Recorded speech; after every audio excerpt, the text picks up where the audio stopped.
이게 개성화예요. 예. 진정한 나 자신을 발견했기 때문에 이제 아무것도 두려워하지 않는 상태. 예. 더 이상 다른 사람이 나에게 뭐라고 해도 비평가들이 그림이 왜 이래요? 예. 뭔가 이건 정말 이 시대의 사조에 맞지 않네요. 예. 이건 유행에 뒤떨어지네요. 이건 기법적으로 뭔가 좀 부족한데요. 이건 뭐 인상파에 속하지 않네요. 이런 식의 비평가들의 어떤 시선에도 굴하지 않는 거예요. 예. 전혀.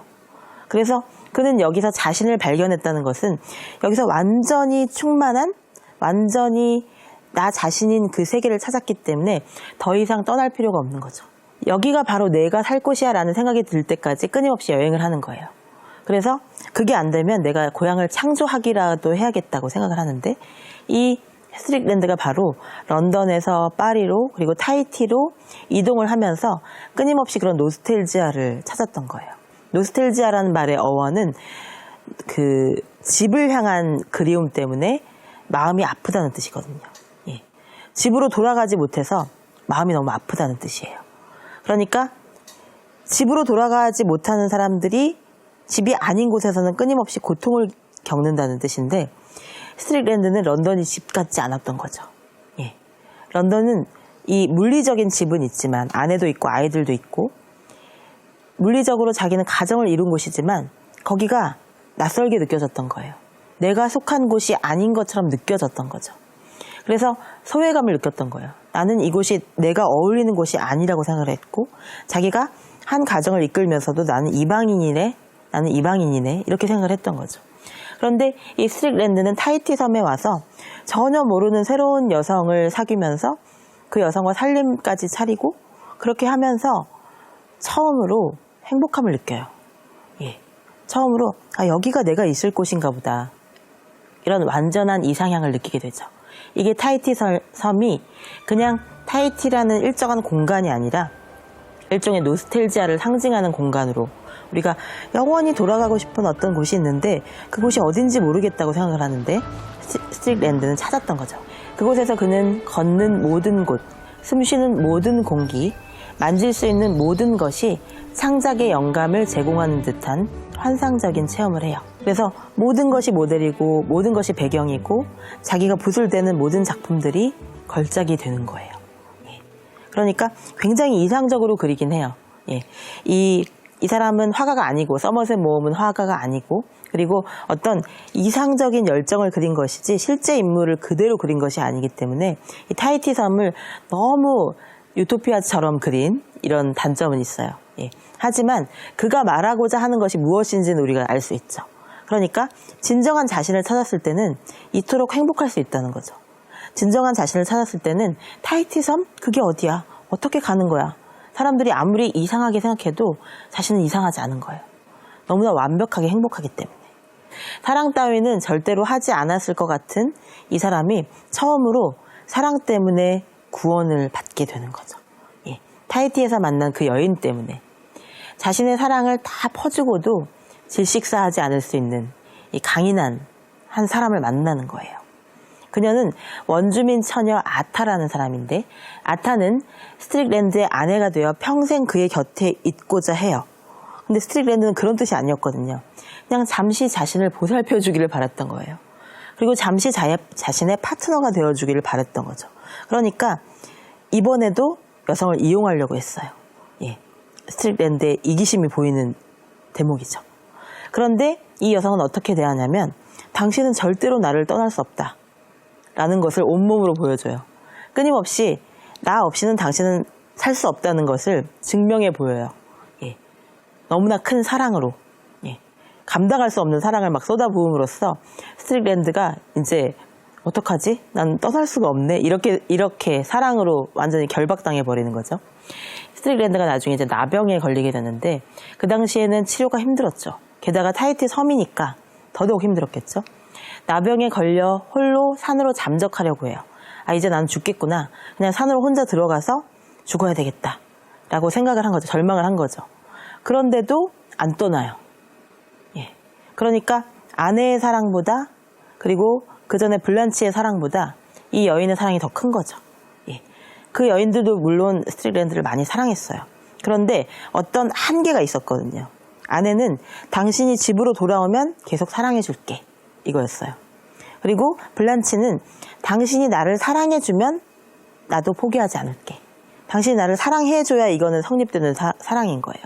로맨틱한 사랑이었던 거죠. 그런데 이거는 어떤 로맨틱함을 넘어선 이 야타 원주민 처녀의 이 사랑은 이성을 뛰어넘은 사랑이에요. 예. 이 사람이 나를 아무리 괴롭혀도, 이 사람이 나를 아무리 뭔가 궁지에 몰아도, 심지어 죽을 날이 얼마 남지 않아도 완전하게 사랑하겠다고 마음을 먹어요. 아타의 셀프가 나오는 거죠. 아타는 강인하고 사랑을 추구할 줄 아는 사람이었고 너무나 따뜻한 사람이었던 거죠. 그래서 스트릭랜드에게 그녀는 곧 타히티의 상징이었어요. 타히티는 이 스트릭랜드에게 셀프, 진정한 자기를 찾아주는 공간이기도 했고, 그리고 사랑을 찾아주는 공간이기도 했던 거죠. 그를 낳지 않은 어머니 같은 그런 존재. 그가 사랑하지 않아도 그에게 사랑을 줄 준비가 되어 있는 평생의 지기 같은 그런 존재였어요. 그의 병은 점점 깊어져서 이제 너무 병이 깊어지다 보니까 물감을 사러 나가는 것도 못하겠는 거예요. 그런데 이제 그 상황에서도 그림을 그리죠. 필사적으로 그림을 그려서 마침내 그 역작을 완성했고, 그리고 나라는 사람이 이 그림을 마침내 발견하게 돼요. 그 장면을 함께 읽어볼게요.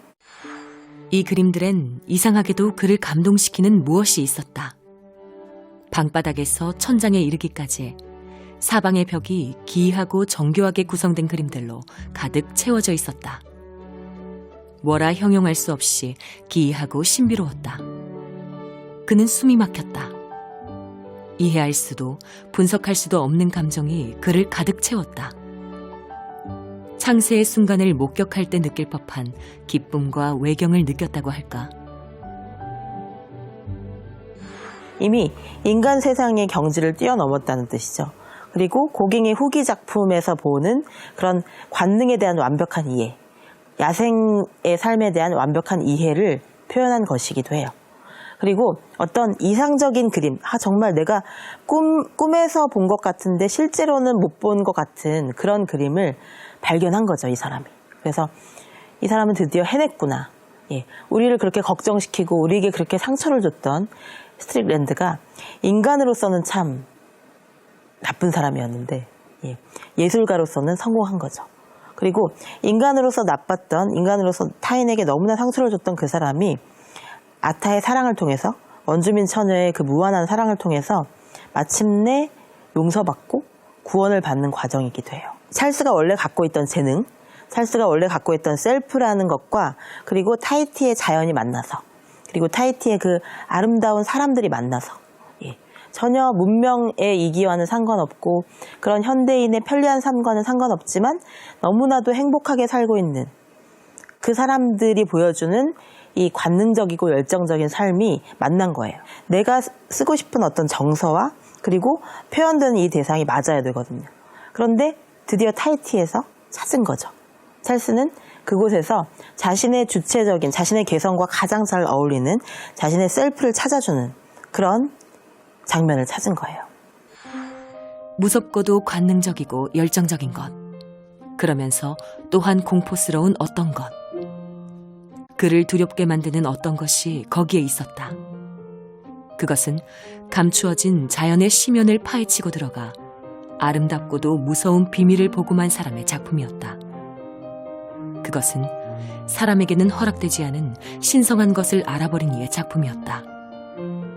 거기에는 원시적인 무엇, 무서운 어떤 것이 있었다. 인간 세계의 것이 아니었다.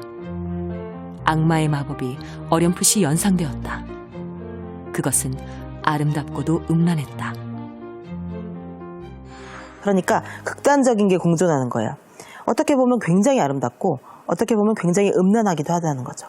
그런데 그것이 한 화면에 공존함으로써 묘한 조화를 이룬다는 거죠. 이 수많은 사랑들 속에서 스트릭랜드가 위대한 예술의 창조자가 될 수 있었던 거죠. 그러니까 봉인을 해야 되지만 진정한 셀프가 되기 위해서는, 진정한 자기 자신이 되기 위해서는 타인의 시선으로부터 나를 봉인해야 되는 건 맞지만 완전히 차단하면 안 된다는 거예요. 개성화와 사회화가 같이 일어나야 된다는 거죠. 그 사회 속에 있으면서, 그 공동체 속에 있으면서 내가 개성화도 해야 된다는 거죠. 예.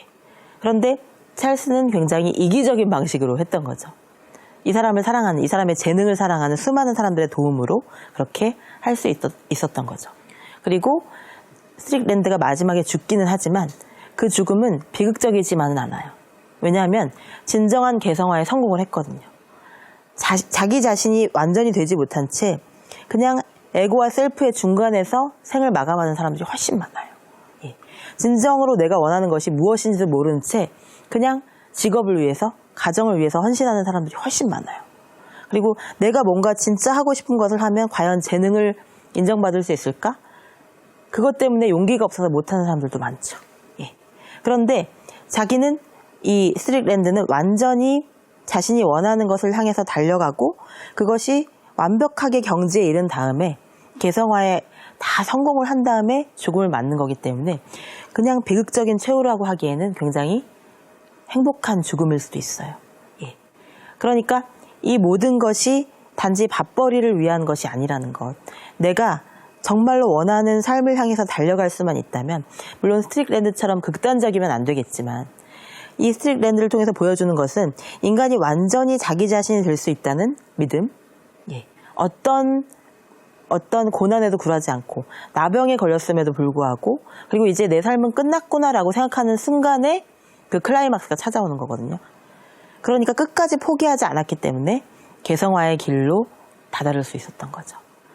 여러분들이 만약에 정말로 원하는 무언가가 있다면 그 꿈을 향해서 조금씩 걸어가는 일을 멈추지 않으셨으면 좋겠어요. 물론 스트릭랜드처럼 위험한 방식으로는 아닐 수도 있지만 조금씩 나아가는 사람들은 포기하지 않거든요. 그리고 저는 재능이라는 것이 반드시 이 사람은 글을 잘 써, 이 사람은 음악을 잘해, 이런 식으로 뭔가 딱 드러나는 게 아닐 수도 있어요. 내가 원하는 바로 이 직업이, 이 재능이 타인을 위해서, 이 사회를 위해서 뭔가 쓰일 수 있도록 그것을 일치시켜 나아가는 과정이 개성화와 사회화의 공존이에요. 그래서 그 진정한 나 자신이 되고 싶은 몸부림과 그리고 세상 속에 섞여 들어갈 수 있는 그 사회화, 이것이 균형을 이룰 때 우리는 진정으로 행복해질 수 있을 것 같아요. 여러분들의 삶이 진정한 개성화와 사회화가 함께할 수 있는 균형 감각을 찾을 수 있는 삶이 되셨으면 좋겠습니다. 오늘 강의 여기서 마치도록 하겠습니다. 감사합니다.